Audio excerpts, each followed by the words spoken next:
Guys, have you ever noticed how you can feel completely aligned one day, totally confident the next, and then filled with doubt the day after? And somehow, despite all that effort, nothing in your life actually moves? I'm telling you, that's not random. It's not bad luck, and it's not because you aren't quote-unquote working hard enough on your mindset. It's actually something much deeper. Welcome back to the channel, folks. I'm Mohamed, and today we're going to talk about something that I think is the missing link for so many people in this community. We're going to dive into why reality only responds when your inner story finally stops changing. See, we're often told that we need to raise our vibration or stay in a state of high intensity to manifest what we want. But the truth is, reality doesn't actually mirror your intensity. It mirrors your coherence. It mirrors the stability of who you believe you are when nobody is watching. If you've been feeling like you're running in place, this video is for you. I'm going to reveal why effort alone doesn't move the needle and how your inner instability is the very thing creating the delay you're seeing in the outside world.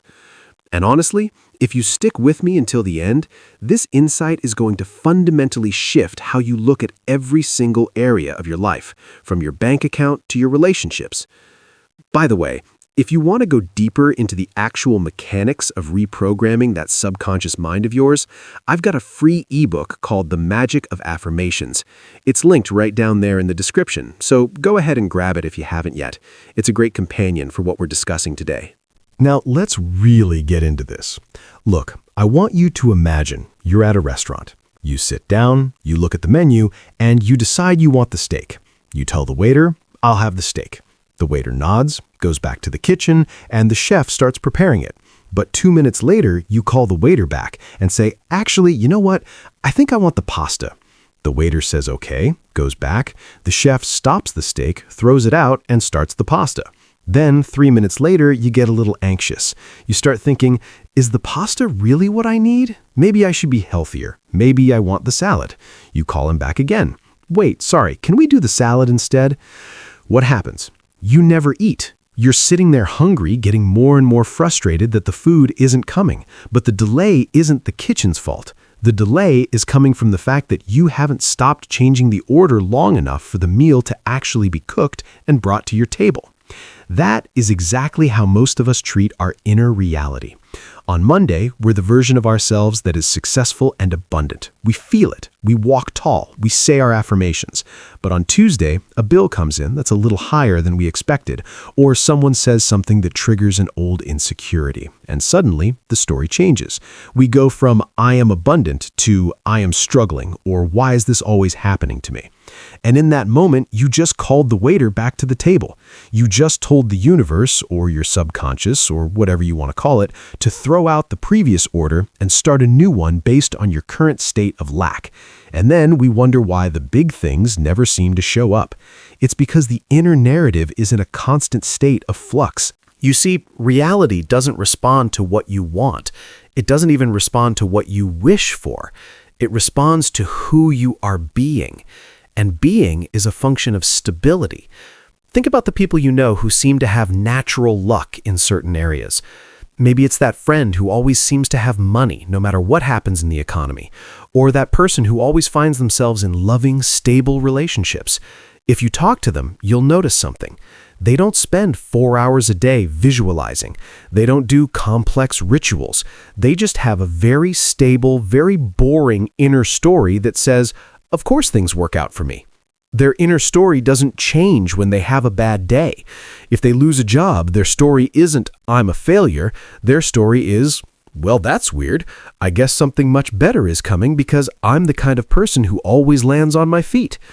Because their story doesn't change, the outer world has no choice but to rearrange itself to match that stability. Most of us, though, we're addicted to the emotional roller coaster. We think that if we aren't feeling high or excited, then our manifestation isn't working. But guys, I'm telling you, excitement is actually a form of instability. If you're really excited about something happening, it often implies that you don't think it's normal for it to happen. If I told you that tomorrow morning the sun was going to rise, you wouldn't be jumping up and down with excitement. You'd just know. It's a settled fact. Your inner story about the sun rising is so stable that it's actually kind of boring. That's the level of coherence we're looking for. When your inner story about your success or your health or your worthiness becomes as stable and as boring as the sun rising, that's when the physical world finally has the permission, so to speak, to harden into that form. The subconscious mind is a lot like a giant machine that is constantly looking for narrative continuity. It's looking for the pattern of who you are. If you provide it with a different pattern every single day, it doesn't know which one to build. It's like trying to build a house, but every morning you change the blueprints. One day it's a Victorian, the next day it's a modern glass box, the next day it's a log cabin.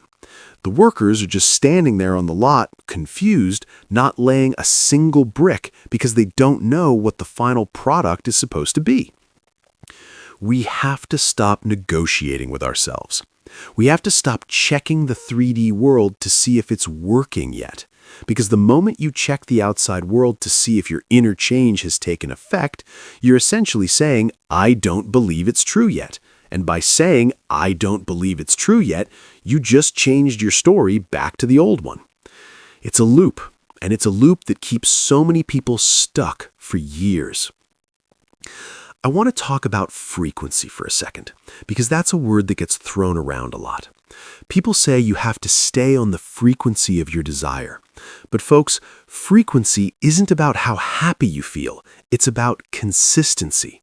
It's about how often you return to the same inner state. If you're a 10 on the joy scale for 1 hour, but a 2 on the doubt scale for the other 23 hours of the day, your average frequency is a 2. Reality doesn't care about your peak, it cares about your average. It cares about your baseline. The goal isn't to be high all the time. The goal is to make your new story your default home. You want to get to the point where even when you're tired, even when you're grumpy, even when things go wrong, your fundamental sense of self remains unchanged. And look, quick pause here. If this is resonating with you so far, make sure to like the video, drop a comment down below, and maybe share it with someone who you know is struggling with this. It really helps the channel grow, and honestly, it lets me know that you guys want more of this kind of deep, no-hype content. I appreciate you being here. Anyway, let's get back into it. Let's talk about the delay. People always ask, Mohamed, why does it take so long? The delay isn't a fixed thing. It's not like there's a cosmic timer that says you have to wait 6 months for a new car or 3 months for a new house. The delay is the time it takes for you to stop wavering. That's it. The moment you stop wavering, the delay begins to collapse. Imagine you're trying to freeze a bowl of water. If you keep stirring the water, it's never going to turn into ice. It doesn't matter how cold the freezer is. If the molecules are constantly being agitated and moved around, they can't lock into a solid structure. Your thoughts and your inner narrative are the stirring. Every time you doubt, every time you change your mind, every time you look for evidence that it's not happening, you're stirring the water. The second you stop stirring, the second you just let the water sit in that cold environment of your new conviction, it starts to harden. It starts to become real. This is why hopping between techniques can actually be detrimental. I see people all the time who do the 5x55 method for 3 days, then they switch to SATs for 2 days, then they try scripting, and then they go to a breathwork session. Look, all of those things are great tools, but if you're using them because you're desperate to make something happen, you're actually just reinforcing the story that it hasn't happened yet. You're signaling to your subconscious that you are someone who is trying to get somewhere. And if you are someone who is trying, then by definition, you are not someone who is already there. Reality will perfectly mirror back to you the state of trying. You'll get more opportunities to try, more techniques to test, more books to read, but you won't get the actual result. The result comes when the technique ends because the conviction has begun. I've seen this in my own life, specifically with money. I remember years ago, I was constantly doing wealth affirmations. I was telling myself I was a magnet for money, but every time I went to the grocery store, I was doing the math in my head, worrying if I was spending too much on organic apples. My inner story was, I am wealthy, but my stable story, the one I lived in 90% of the time, was, I have to be careful because there's not enough. Reality didn't care about my 15 minutes of affirmations. It responded to the 15 hours of there's not enough. It wasn't until I decided to stop the inner negotiation, to just settle into the fact that I am provided for, regardless of what the bank account said in that specific moment, that things started to shift. And they didn't shift because I worked harder. They shifted because I stopped changing the narrative. I let the water sit still. This applies to relationships too. If your inner story is people always leave me or I'm not chosen, you can go on 100 dates and use all the magnetic body language you want, but you'll keep attracting the same experience. Why? Because the moment someone starts to get close, your stability of being unloved kicks in. You start looking for signs that they're going to leave. You interpret a slow text as a sign of rejection. You change the story back to the old comfortable one. And reality, like a faithful servant, says, okay, if that's the story we're sticking with, here is the evidence to support it. To change the outcome, you have to be willing to be wrong about the 3D world for a little while. You have to be willing to say, I don't care that they haven't texted back. My story is that I am deeply loved and cherished, and that story doesn't change based on a phone screen. When you stay in that story long enough, the other person actually starts to feel that shift. Their behavior changes because the role you've assigned them in your play has changed. But you have to keep the script steady. You can't keep rewriting the ending every time there's a plot twist. People think positive thinking is the key. It's not. You can have negative thoughts. You're human. You're going to have moments of frustration. But a negative thought only has power if it changes your fundamental story. Think of your inner story like a massive ocean liner. A little wave of doubt is just a wave. It doesn't turn the ship around. The only way the ship turns is if you, the captain, go down to the engine room and consciously decide to change course. You can feel a moment of fear and still stay on course. You can have a bad day and still be the person who is successful. The key is narrative continuity. Don't let the weather of your emotions dictate the direction of your soul. I know it's tempting to want to feel that click or that rush of manifestation. We want the fireworks. But I'm telling you, the most powerful state you can be in is a state of calm certainty. Excitement is a peak. Certainty is a plateau. You can live on a plateau. You can't live on a peak without eventually falling off. When you move into calm certainty, you stop checking. You stop wondering. You stop asking when. Because when is a question for someone who doesn't have it. Someone who has it is just living. If you're struggling to find that stability, it's usually because you're still trying to use your mind to convince your mind. You're trying to think your way into a new identity. But identity isn't just a thought, it's a commitment. It's a decision. You have to decide, this is who I am now. Period. No matter what happens. If the car breaks down, I am still the person who is wealthy. If I get in an argument, I am still the person who is at peace. If I feel lonely, I am still the person who is whole. When you stop negotiating your worth based on your circumstances finally lose their power to stay the same. They have to move because they no longer have a hook in your identity to hold on to. You have to realize that reality is a mirror, but it's a mirror with a delay. Imagine you're standing in front of a mirror and you want the reflection to smile. If you smile and then immediately look closely and say, wait, the reflection isn't smiling yet, and you get angry and start frowning, guess what? The reflection is going to show you a frown. You have to hold the smile long enough for the reflection to catch up. Most people smile for a second, see no change, and then go back to frowning for the rest of the day. They spend their whole lives waiting for the mirror to smile first. But the mirror can't move first. It's a mirror. It has no agency. It only reflects. Your inner story is the original image. The outer world is the reflection. Stop trying to fix the reflection. Stop trying to manipulate the 3D. Just hold the original image steady. And if you haven't yet, guys, seriously, grab my free ebook, The Magic of Affirmations. It's in the description below. It's designed to help you create that narrative continuity we've been talking about, to help you find those words that actually lock your identity in place so you stop wavering.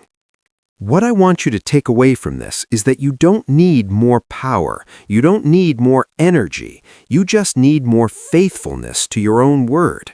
When you tell yourself, this is my reality now, believe yourself. Don't be a liar to yourself. If you tell yourself you're successful at 9 a.m., don't call yourself a failure at 9 p.m. because of one email. Be loyal to the version of you that you've chosen to be. That loyalty is what people call faith. And faith isn't a religious concept here. It's a practical psychological tool. It is the ability to maintain an inner story regardless of outer evidence. When the inner story stops changing, the outer world must conform. It is a law of the mind. It's not a maybe, it's a must. The moment you stop checking, the moment you stop trying, and the moment you just settle into the new story, that is the moment the bridge of incidents begins to form. Things will start to happen. You'll get an idea. You'll meet a person. You'll see an opportunity. And it will feel so natural that you might even forget you manifested it. You'll just think, oh, well, this makes sense. This is who I am. That's the secret. It's not about the wow factor. It's about the of course factor.